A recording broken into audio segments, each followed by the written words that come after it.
Mga kwento ng lagim.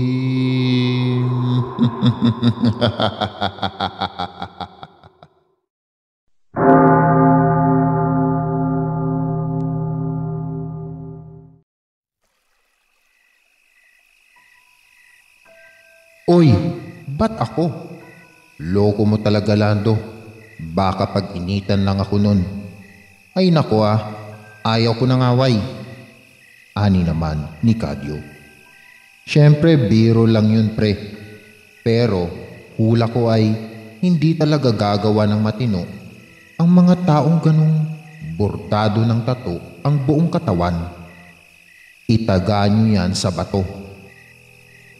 Ani muli ni Lando na kumpiyansa pa sa kanyang sa pantaha. Saglit namang nananahimik ang magkatropa dahil sa sinabi ni Lando.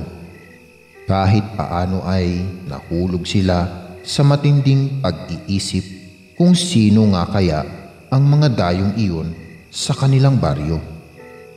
Nang walang ano-ano ay nagulantang naman sila sa malakas at nakakarinding pagsigaw ni Luningning buhat sa malayo at klasing mambubugbog ng asawa. Kadyo, boysit kang damuho ka, nandito ka lang palang lalaki ka, halawe.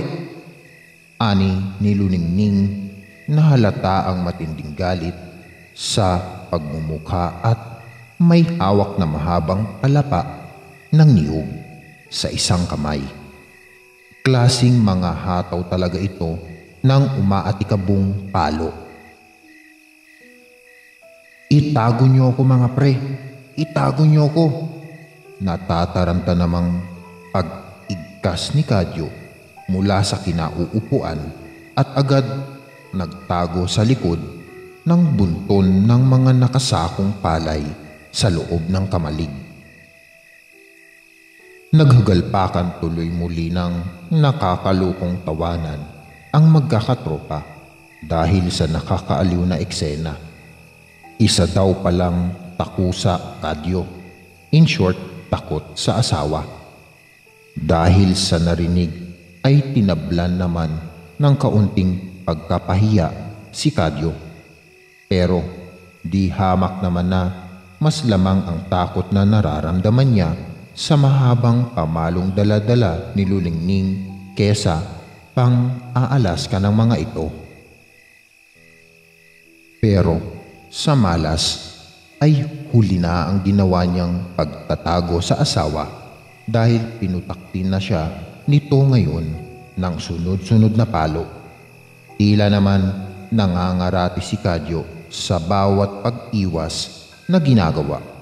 Paano'y bawat pagdapo ng palapa ng niyog sa kanyang katawan ay parang hagupit ni Judas, mainit at masakit. Pagdakay mabilis pa sa 4:00 kumaripa siya ng takbo pauwi ng kanilang bahay habang habol pa rin siya ng palo ni Luningning. Pagdating naman sa bahay ay kuntodo pa rin ang pag-iingay ng bunganga ng asawa. Talagang umuusok pa rin ang bumbunan nito sa matinding inis. Isang-isa na lang talaga Kadyo at hihiwalayan na kita. Itatatak mo yan sa batugan mong katawan. Maiyak-iyak nitong pagbubunganga. Di walay kung hiwalay. Bubulong-bulong naman na wika ni Kadyo. Hininaan pa talaga niyan ang boses para hindi marinig ng asawa ang kanyang sinabi. Ano ka mo Kadyo? Hininaan pa talaga niya ang boses para hindi marinig ng asawa ang kanyang sinabi. Ano ka mo Kadyo? Malakas na binga sa kanya ni Luningning. At muli siyang pinatikim nito ng sunod-sunod at mainit na paghataw ng palapa. Aray, aray, aray naman asawa ko. Wala naman mahal ko. Ang sabi ko, maganda ka pa rin kahit galit ka. Agad ay pambobola ni Kadyo sa asawa na sinabayan pa niya ng himas at paglalambing dahil alam niyang iyon ang magiging susi para mapalamig ang umuusok nitong bunganga. Tila naman natigilan ito ng bahagya dahil sa tamis ng kanyang pambobola. Talaga ba? Hindi ka ba nagbibiro, Kadyo? Malambing nang ang tanong ni Luningning. Oo naman, mahal ko. Kailan ba ako nagsisinungaling sa'yo? Patuloy pa rin niyang paglalambing at talagang pinaguhusayan pa niya ang ginagawang pag-acting. Milagrong sumilay naman ang magandang ngiti sa labi ni Luningning. Ano pat parang bigla ang nag-iba ang ihip ng hangin. Ang kaninang maladragon nitong pagmumuka ay bigla ang naging maamong santa. Tila uod din itong binudbura ng asin dahil namimilit pa sa sobrang kilig.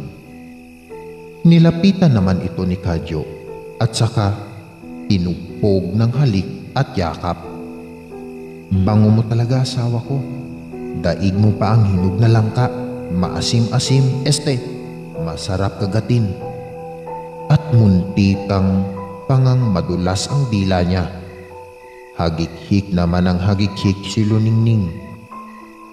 Habang kinikiliti ni Kadyo, hanggang ngayon kasi ay mabilis pa rin siyang mabitag ng pagiging bulero nito. Ano pat ang nag-aapoy ng bulkan kanina ay milagrong naging payapa. Lika na nga lang, asawa ko, at gumawa na lang tayo ng munting, Kadyo. Mamimilog ang mata ni Kadyo, sabay pangko nito sa magandang asawa at mabilisang ipinasok sa kwarto. Mahirap na siyempleng bumalik ang pagka-Gabriela silang nito. Ano pat pag sa ganoong bagay ay yanong sipag niya. Dakong hating gabi naman nang bulabugin ang mag-asawa ng kakaibang ingay sa labas ng kanilang dampa. Wari bang likha ang ingay na iyon ng mga nag-aaway na dalawang mabangis na nilalang? Hindi rin nila mawari kung sa kabayo ba o sa kalabaw ang naririnig nilang mga pag-aangilan. Kadyo, bumangon ka ngay dyan at silipin mo nga kung anong ingay iyon, utos ni Luningning sa asawa. Tila lumilindol na kasi ang lupa sa walang poknat na paglalaban ng mga iyon. Wala yun, asawa ko, mga hayop lang yun sa gubat. Tamad namang sagot ni Kadyo, saka namaluktot muli ng tulog. Pero dahil parang niyuyugyug na rin ang kanilang munting dampa, ay napilitan na si Luningning na sumilip sa sewang ng kanilang bintana. Mabuti na lang at kabilugan pala ng buwan ng gabing iyon, kaya tanaw pa rin ang kapaligiran, kaya kitang-kita nito sa pagitan ng sewang ang dalawang nag-aaway ngang mga hayop sa labas. Kadyo, si Maliksi at si Kalakian ay nakawala yata sa pagkakatali ni Tatang Jose. Ayun at nagpapang-away sa labas. Muli ay panggigising ni Luningning sa asawa. Yaan mo silang mag-umbagang dalawa. Bukas na, asawa ko, at napagod ako. Anito. Waring nang laki naman ang butas ng ilong ni Luningning sa narinig na isinagot ni Kadyo. Pagod daw ang batugang asawa, samantalang wala naman itong ibang ginawa maghapon, kundi ang ginawa lang nilang milagro kani-kanina lang. Tuloy ay pinatikim ito ni Luningning ng mga pinong kurot sa tagiliran. Pagkatamad-tamad mo talagang lalaki ka. Yay, kangang maumbag ni Tatang bukas. Anito nagigil. Oo na, babangon na nga. Pambihira, istorbo talaga. Napipilitang bangon ito sa higaan. Saka mabilis at pabalyang lumabas ng pinto. Napakamot na lang tuloy sa batok si Kadyo dahil sa naunsaming mahimbing na pagkakatulog. Pero parang biglaang din namang tumigil ang pag-aaway nilang naririnig sa labas. Sa halip ay sinalubong siya ng kakaibang ihip ng malalamig na hangin na waring nanunuot sa kanyang mga buto-buto.